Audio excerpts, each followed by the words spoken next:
Cindy from Studioloo.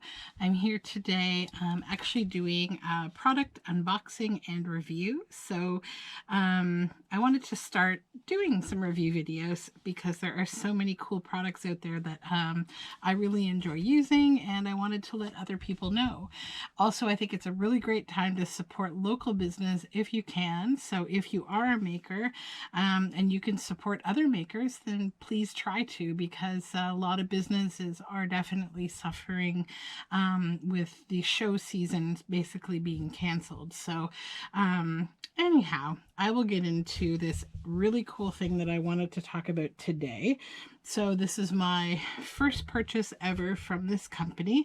This is a Canadian company called Chip and Sparrow, and I've seen them at shows before, and I've seen their products before, and I wanted to make a little video about their Mezzo loom. So I picked up a few different looms from them, so maybe I'll talk about another one in another video, but this is the Mezzo loom. And so I liked it because of the size. So it's essentially like the size of a journal cover. And I think that that's basically what I'm going to be using it for initially, is making some really nice journal covers, or maybe book jackets, or just little weavings for different things. So this is Chip and Sparrow, and this is the Mezzo loom. So this is a 6-piece set. You get the loom, a pickup stick, 2 needles, a comb, and a manual. So let's go ahead and open this up. So already on the back, I like this packaging. It's very nice and easy to open, and also easy to reseal. So we'll open up here. There's this little slip knotted, I guess, tag holds on the tag on the outside. I hate like messing up packaging. I like to try to keep these kind of bags to slip things in if I can, but if not, it's not a big deal. There we go. So we'll just pull everything out here. There we go. So this is just the package, so I'm going to set it aside and get rid of the glare. Okay, so it looks like we have this little comb. We have this long needle. This is the pickup stick. This is probably just the packaging from the back. So it talks about making wall hangings, book marks, trivets, book covers, patches, or sewing multiple pieces together for large projects. You can use many different materials in one piece, from yarn to sticks to ribbon and more. And they have videos on their website, chipandsparrow.com, about setting up your loom, weaving, and removing your work from the loom. And it's made in Canada. So this is just a little picture of a little weaving.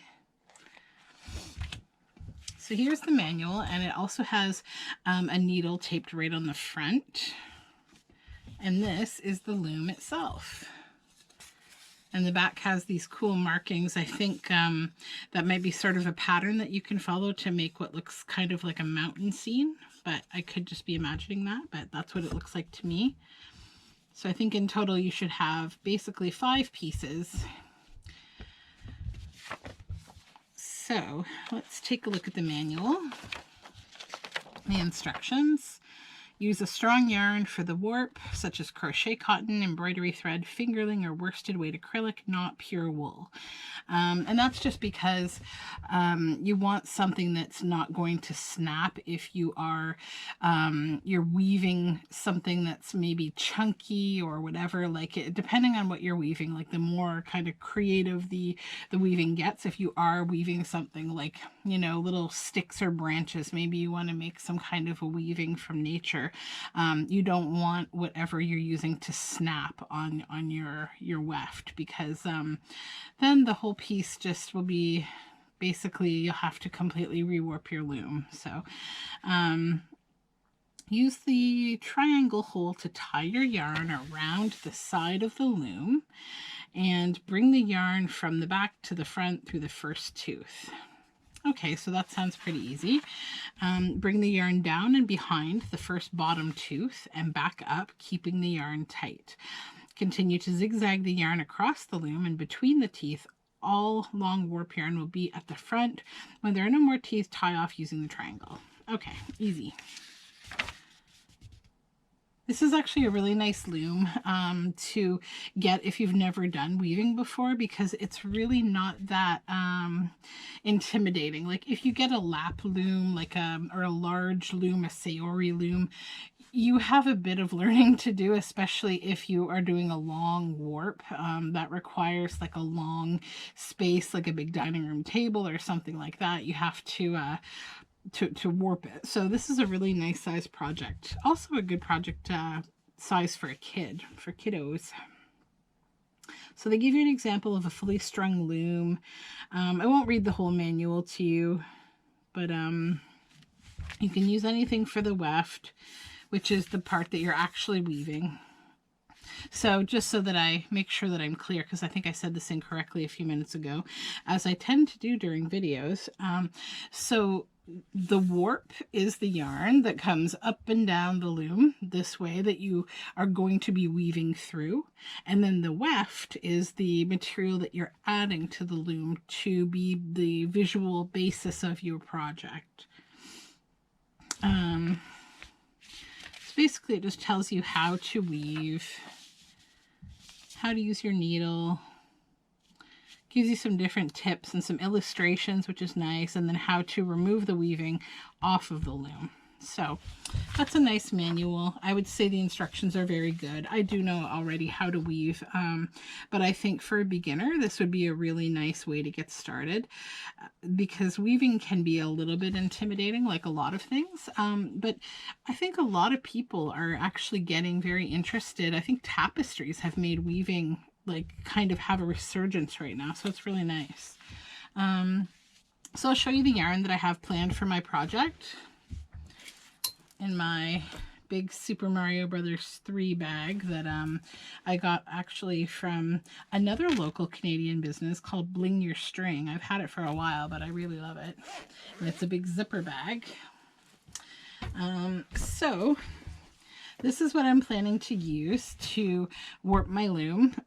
It is, I don't know exactly what it is. It's I believe it's like an acrylic actually. It's a metallic, no it isn't, it's cotton metallic. What am I saying? It's a cotton metallic. And then I just have this weird kind of random yarn. I have a giant stash, so I was trying to just look for colors and not be so obsessed with materials. This is some beautiful hand spun yarn that I made. And then this is some Noro Silk Garden. So this is a Japanese yarn and it's silk and wool. And this is some mohair. And this is some more of my hand spun yarn. And it's alpaca. And this is more of actually the same skein, I think. Yep. And then this is some really wild green mystery yarn that I got a long time ago. And this is all I have left of it, but I love it so much. I've used it in all sorts of different freeform projects, so I thought I would use a bit of it in this weaving. It's kind of like this yarn I keep going back to. I have no clue where it came from, but... And then I have some sheep's locks. So these are just wool sheep's locks. And some simple gray, this is like silk and something else, and it's just a gray and white yarn that I thought would be a nice background to some of the color. And that's it. So I think I'll use all this stuff to make a journal cover, and it's going to be really pretty. I think it would be a really nice, maybe a nature journal or something like that. So yeah, that's what I'm going to do. So I don't think I'll document the whole process here, but maybe I will come back just with a recap of my project, or if I do miraculously get some time to show a little bit of my process, maybe I will do that.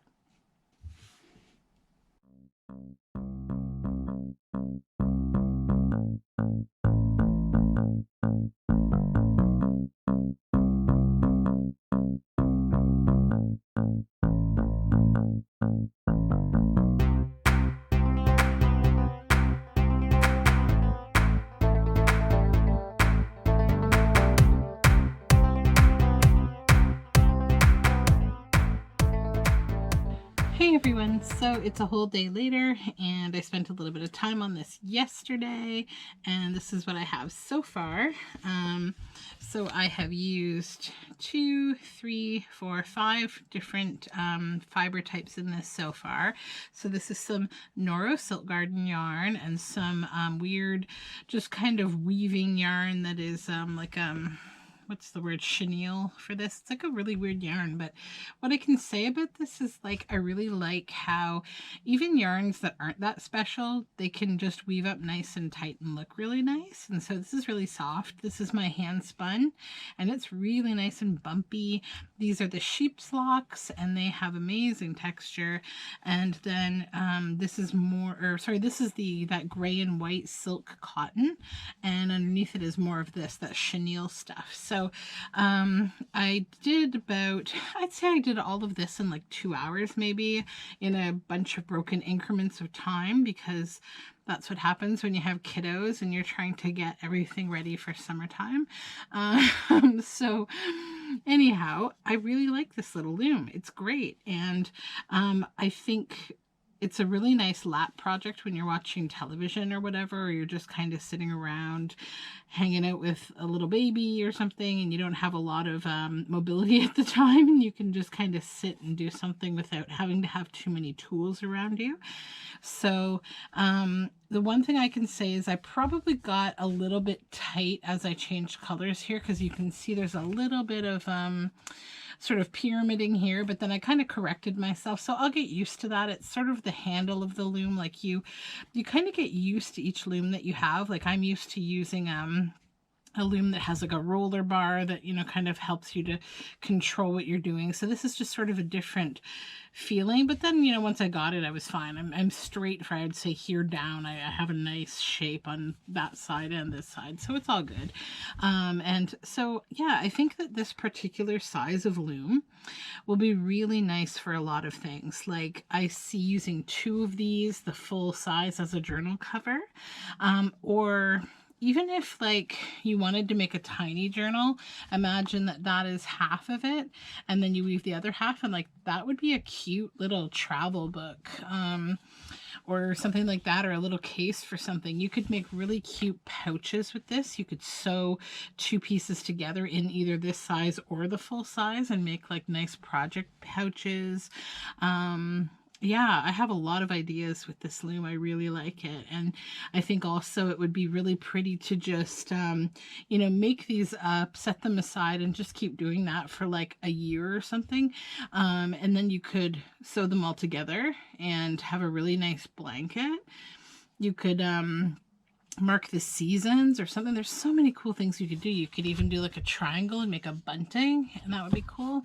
So yeah, I'm really happy about this loom. It's very cute, and I think it's very functional and it's durable. So I have only good things to say about this loom. It's really nice.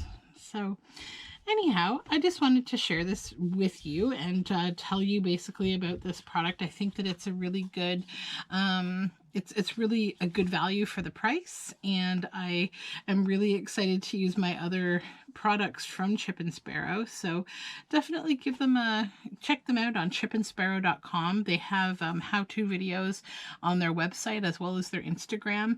I had a really seamless shopping experience with them, even during this this whole, you know, special contactless pickup. Thankfully, they're relatively local to me, so I was able to just pick up on the doorstep, which was nice. And nice people, great communication. So yeah, support another Canadian business who's doing something really cool and unique. Thanks for watching, guys, and if you like this video and you'd like to see more of my videos, please subscribe, pop me a like. My social media details are in the description box. Have a great day.